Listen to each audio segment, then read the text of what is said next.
Bonjour, je m'appelle Laurent Marois, je suis avocat depuis janvier 2020 puis je me suis joint à l'équipe du cabinet de Salvatore Avocat en juin 2020.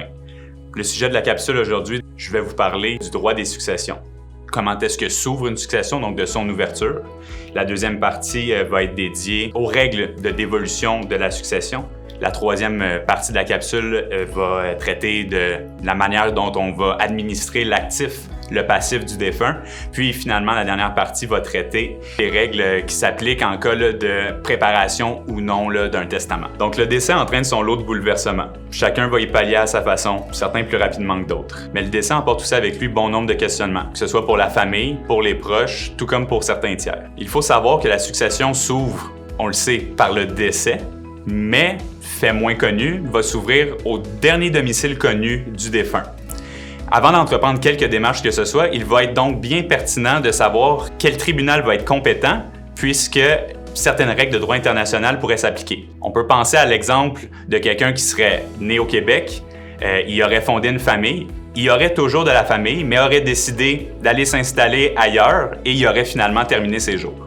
Deuxièmement, il va falloir s'intéresser aux règles de dévolution applicables. En d'autres mots, il va falloir qualifier les personnes en tant qu'héritiers, en tant que successibles ou en tant que légataires.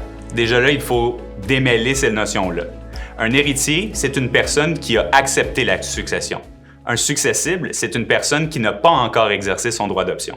Tandis qu'un légataire, le Code civil ne le définit pas comme un héritier et par conséquent, des règles particulières vont leur être applicables.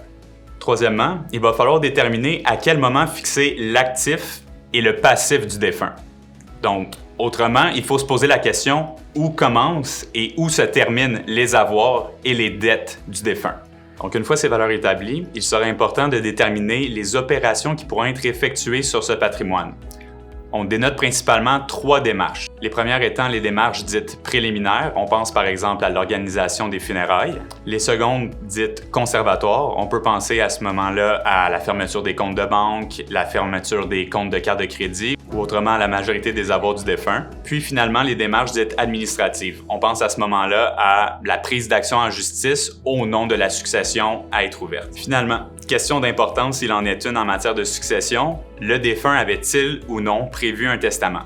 Il faut savoir que par un testament, toute personne peut décider de comment sera organisée sa succession. Il peut décider de la personne qui gérera ses avoirs, gérera ses dettes, mais également de qui pourront être ses héritiers. Dans tous les cas, il peut être important de consulter un avocat pour connaître les conséquences de la préparation ou non d'un testament. Bien évidemment, ce ne sont là que quelques questions auxquelles font face les personnes qui doivent conjuguer avec une situation de succession et pour lesquelles les conseils d'un avocat peuvent être éclairants. Si vous êtes vous-même aux prises avec une situation concernant une succession ou si vous avez toute autre question relative à la préparation de testament ou aux impacts que ceux-ci peuvent avoir, il nous fera plaisir de vous offrir un service personnalisé, que ce soit dans l'optique du règlement à l'amiable de votre dossier ou dans l'éventualité de la prise de procédure devant les tribunaux.